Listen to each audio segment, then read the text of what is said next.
அன்பார்ந்த தமிழ் மக்களே, வந்தோரை வாழ வைக்கும் தமிழ் சொந்தங்களே,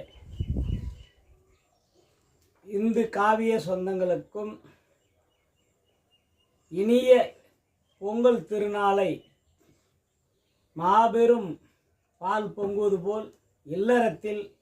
மனமகிழ்ந்து எல்லோர் மனதிலும் இன்ப வெள்ளம் பொங்கி எல்லோரும் வளமாக வாழ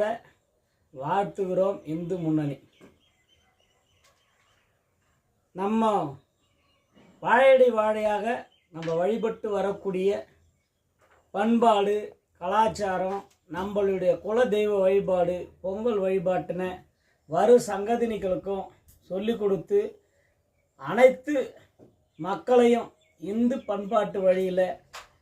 சொல்லிக் கொடுக்கணும்னு எல்லா எந்த தமிழ் சொந்தங்களையும் மனமாற வேண்டிக் கொண்டு, எல்லா வளமும் நலமும் பெற்று இறைவன் அருளால் எல்லாம் வளமும் வாழ வாழ்த்தி வணங்கி, என் குலதேவத மாதா பச்சையம்மாவை வணங்கி எல்லோருக்கும் எல்லா மக்களுக்காகவும் வேண்டி வாழ்த்துகிறேன்.